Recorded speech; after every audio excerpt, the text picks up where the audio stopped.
பாண்டவர்களில் ஒருத்தரான சகாதேவனுக்கு மட்டும் முக்காலமும் அறியும் ஆற்றல் எப்படி கிடைத்தது?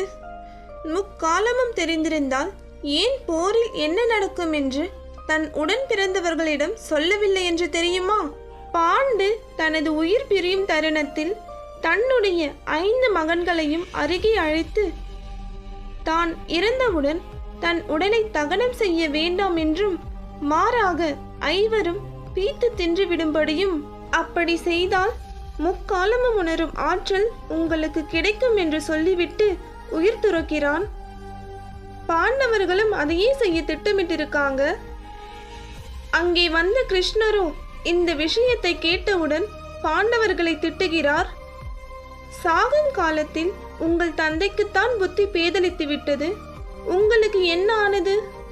யாராவது பிணத்தை தின்பார்களா என்று கேட்க, வாருங்கள், விறகு எடுத்து வந்து உங்களது தந்தையின் உடலை தகனம் செய்வோம் என்று பாண்டவர்களை அழைத்து செல்கிறார் கிருஷ்ணர். மிருகங்கள் இழுத்து சென்று விடாமல் இருக்க சகாதேவனை மட்டும் காவலுக்கு விட்டு செல்கிறார்கள். அவர்கள் கொஞ்ச தூரம் சென்றதும் சகாதேவன் தன் தந்தையின் இறுதி வாக்கை மீற விரும்பாமல் அவரது மூளையை மட்டும் எடுத்து தின்று விடுகிறான். உடனே அவனுக்கு முக்காலத்தை உணரும் சக்தி கிடைத்திருக்கு. விறகுகளை கஷ்டப்பட்டு தூக்கி வந்த பாண்டவர்கள் மிகவும் களைப்புடன் விறகு கட்டைகளை கீழே போட்டுவிட்டு களைப்பாக அமர்கிறார்கள்.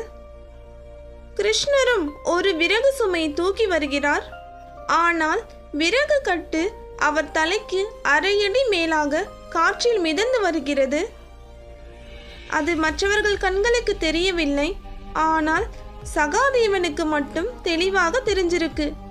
கிருஷ்ணரும் ரொம்பவே களைப்படைந்தவர் போலவே விறகை கீழே போட்டுவிட்டு அமர்கிறார்.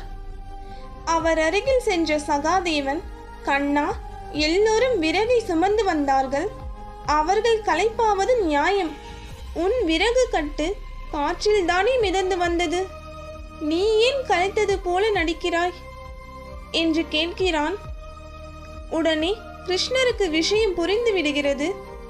சகாதேவனை தனியே அழைத்து சென்று நடந்ததை கேட்க சகாதேவன் மூளையை தின்றதை ஒத்துக்கொள்கிறான்.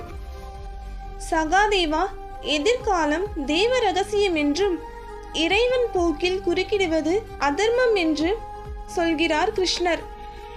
தனக்கு தெரிந்த விஷயங்களை எப்போதும் யாரிடமும் சொல்லக்கூடாது என்று சகாதேவனிடம் சத்தியம் வாங்கிக் கொள்கிறார். சகாதேவன் தன் வாக்கை இறுதி வரை காப்பாற்றுகிறான். ஒரே ஒரு முறை மட்டும் யுதிஷ்டர் மிகவும் வற்புறுத்தி கேட்டதால் உங்களால் நம் குலம் அழியும் என்ற ஒரு உண்மையை மட்டும் சொல்கிறான். மனம் வருந்தும் அவர், தன் குலம் அழிய நான் விடமாட்டேன், இன்று முதல் யாரிடமும் நான் மோதுவதில்லை என்றும் யார் கோரிக்கையும் மறுப்பதில்லை என்றும் முடிவு செய்கிறார். இதன் காரணமாகவே சூதாட துரியோதனன் விடுத்த அழைப்பை நிராகரிக்காமல் பங்கேற்கிறார்.